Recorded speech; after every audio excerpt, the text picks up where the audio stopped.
Hello, everyone, and hope you're all having an amazing day or had an amazing day, depending on your current time zone. So, today I'm going to go a little bit into details pertaining to my youngest daughter and her current battles with seizures. Now, the focus right now is how do we get them to completely stop again? She's having like brief 10-second episodes, so the biggest focus right now is getting her on the correct medication to help her seizures come back down, right, or stop altogether. Though they're brief, they're still occurring, so this is something that has to be consistently addressed. Anyone that has experience with seizures understands the importance of stopping them as soon as they begin in order to be able to ensure that they don't continue or get worse. Hello, hello, hello. For those of you guys that are new to my channel, welcome. My name is Kathy, and for my seasoned subscribers, welcome back. On Mondays, I do videos all about fashion, accessories, just fun things that I enjoy doing to keep my mind off of the second half of the week videos, which are all about my two girls and their journeys with two diseases, TSC and FSGS. TSC being Tuberous Sclerosis Complex, which are tumors that can grow in any major organ throughout your body, and FSGS being a form of kidney disease that causes damage to the glomeruli, which is the kidney filtration, which can lead to kidney disease, kidney failure, kidney dialysis, or kidney transplant, depending on the disease's progression. So if you're interested in either or, please hit the little subscribe button and hit the little bell so you can be notified on all of my latest videos. And please don't forget to hit the like button and comment below. Let me know what you think of today's video. And let's get started. So my youngest, Alani, which if you haven't had an opportunity to, feel free to check out our video that we did together I think it's been about a few a few videos back. I can't believe how fast the year's going, right? Or how fast the days are going. But we talked a little bit about her challenges, and I want her to kind of express herself. She does get really, really nervous in front of the camera, so I want her to get a little bit more comfortable and just talking about her truth and her world and what she goes through, because I think it's a really good example of those the kids out there and the children that are having those challenges where the communication is so key, but they just don't know what to say or how to approach different different scenarios in this world, right? So I'm teaching her how to communicate with other kids, get her point across, and make sure that she's able to just, hang out and not run into the most critical challenges of lack of communication. Okay, so right now her struggles, or our struggles, is she's having short bursts of seizures again. So she had one the other day on Monday. Now, the great thing about the programs here or the school that she's going to is they offer summer work camps for kids with learning disabilities or any type of neurodivergent struggles, right? Whether it's autism or issues with reading, or like the dyslexia and stuff like that. They actually prepare kids that have those neurodivergent issues to kind of move into the next course of their, the next phase of their lives, right? Which is going to be adulthood, right? You're going to have to get a car, you're going to have to learn how to drive, you're going to have to start working, earn income, obviously, and you want them to be able to live independently. So, which is great. Love the program. So she started one of the programs on Monday. So when I took her, she has a great relationship with the kids there. So she saw one of her friends. When she went to hug her, I saw her arm go up, head kind of shift down. She came onto me and onto my shoulder, laid her head down. I already knew she was having one, so it was quick, in and out, probably about 5 to 10 seconds. But she's still having them, so we got to find out. Okay, we got to change her medication. So yesterday, we ended up going to her neurologist, and he changed her medication. So he upped a couple of her pills here and there, which is great. I have to go pick them up today because they're ready now. So I'm going to go after this, after this video, literally. It's really, really key as a parent with a kid that's having seizures to stay on top of those seizures, especially at night.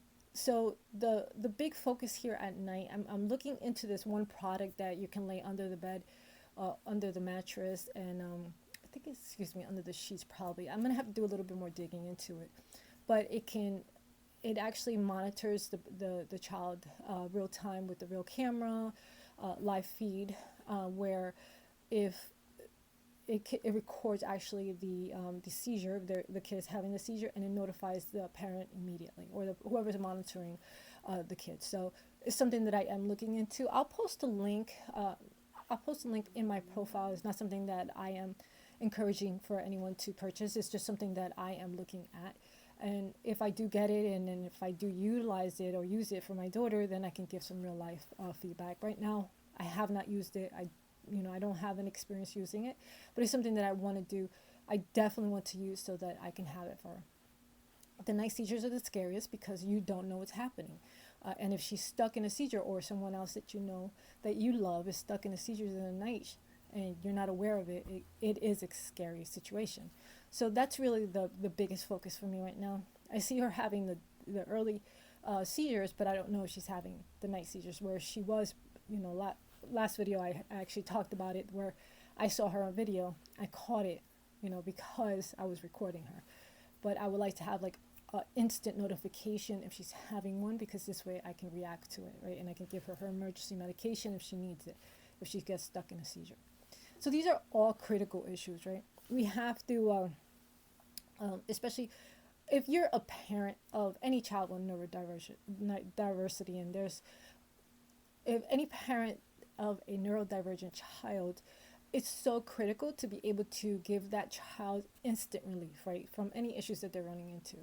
Whether it's, let's say, the child has autism and they're having a very severe attack where they cannot calm down. As a parent, we want to be there to help the child along, to make sure that he or she is getting the proper care and bringing them back down, right, so they can get them calm, right? So these are all items that we have to address as parents, like, with Alani. If she's having an issue with her pancreas, I want to be able to ensure that I can take care of her of any medical emergencies and instantly address the issue on hand. So with that comes challenges, right? So parents that are not able to afford insurance, are not able to have the best hospitals near them because they live so far in a rural area. For families that do not have like the best doctors in the area, right? Because you can have several doctors and it might be 2 or 3 that are just not that great. So you have to drive an hour or hour and a half just to get to a good doctor. That gets really frustrating, right? So that means that you have to kind of weigh how many days you're going to have to take off of work for the year. So that's stuff that you have to consider as well. So it can be really, really extremely overwhelming, right?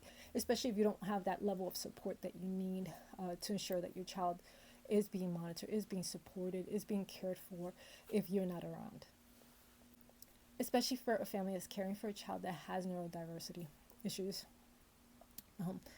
It's really, really important to take some time for yourself. So you have to have that one family member or that one close friend that you can go to for support, so that you can go ahead and take a short vacation, a small vacation, it doesn't matter, or even if you want to take a longer one and they're willing to help you, that comes into play too, right? Because you want that level of support there for you. You have to have that level of support. I would never recommend somebody just sitting there and just constantly having to deal with constant emergencies every single day and not have that support. So if you don't have family members, if you don't have friends that you can count on and stuff like that, just because you're in a certain scenario situation in life, we all have different scenarios. I would encourage you to reach out to different groups and start kind of making friends via those groups, right? I needed to go to a few groups myself of moms with children with neurodiversity, because I had to find out what other resources are there available for my daughter to ensure that she's going to be successful in life. And that is really, really key, right? Because a lot of us are just kind of give up, right? We just use the schools, we just use whatever we can there, but we don't really use our resources properly because we don't even know they're there, right?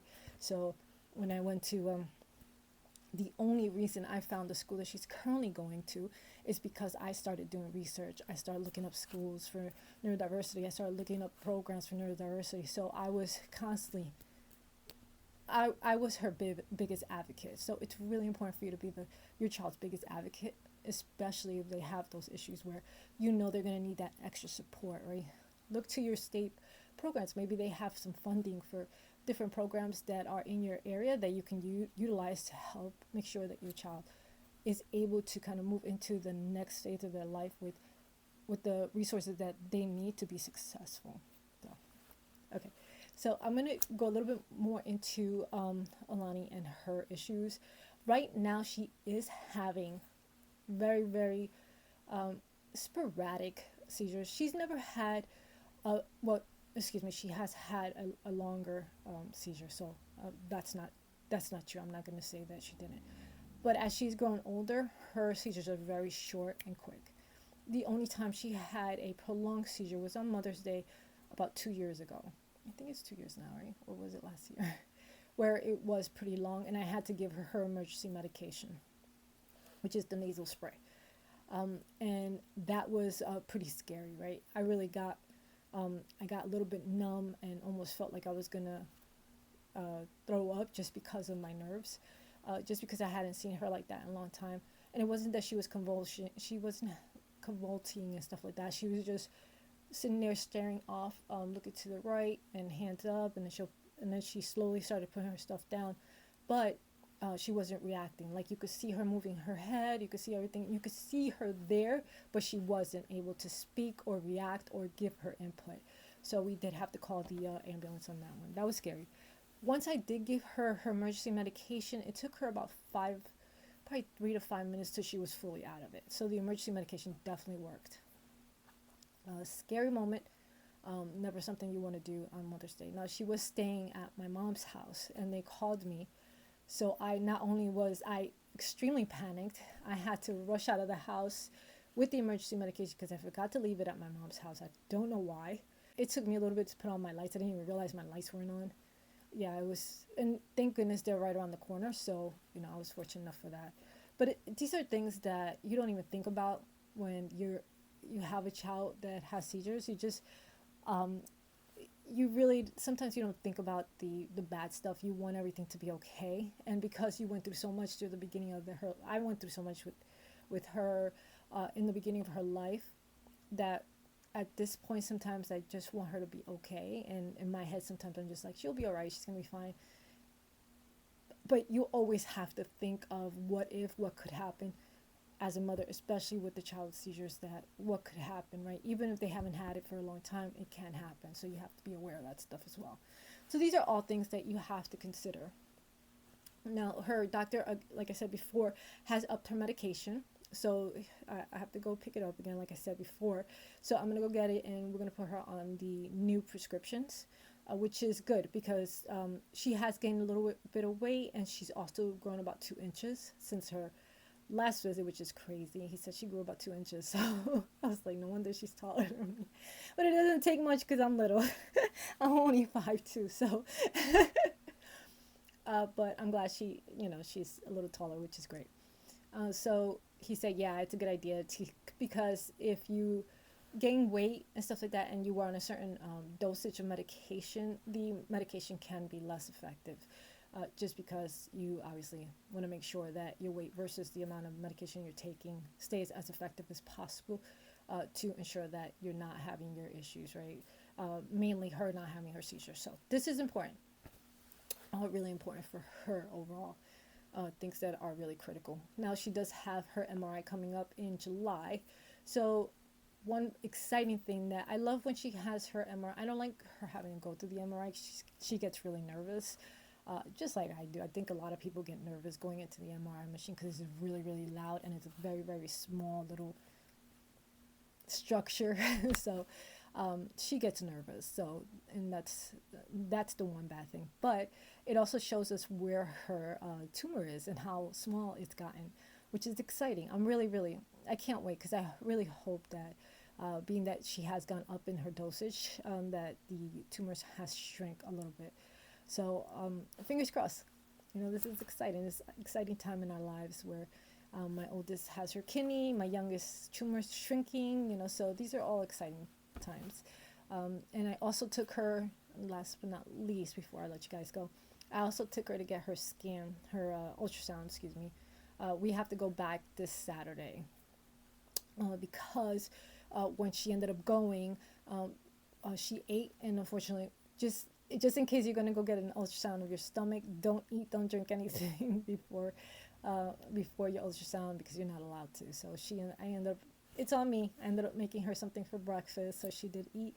And when we got there, we had to reschedule it. So she's going in to get her pancreas, kidney, and all her stomach, her GI scanned just to check, make sure she's doing okay, and make sure that her pancreas, the cyst that she had there, hasn't grown too much. So fingers crossed on that as well. So all this stuff's coming up, and I'm pretty excited about it, and I hope that everything comes out good, which I think it will. I think that she's been doing good. So we've been very fortunate, and so happy with just how everything's been going and how well she's been doing in school. She did great. Oh, by the way, Alani did fabulous in school. I am so proud of her. She had two A's and the rest all B's. Like, that is so amazing for a kid with neurodiversity. I'm telling you, that is so amazing. I'm so proud of her. You know, she's going to her junior year, and I couldn't be any more prouder than her. And oh my gosh, I tell her all the time, you know, it's great too. You know, it's really good. All right, guys, thank you so much for taking the time out to check out my video. Hope it was helpful. Please don't forget to subscribe. It is free, 100% free. I am just, you know, a few subs away from getting to that 4,000 sub count. I am so thankful, and I am so appreciative. I can't believe how fast my channel has grown, and how much love I've been getting, and all the great emails and the kind words. And thank you so much. And we appreciate it. Me and my girls definitely appreciate it, and we really hope that, you know, these videos are giving you some insight into our world and our reality, and a little bit of comfort in yours. Thank you, guys, and please don't forget to focus through and evolve. Ciao.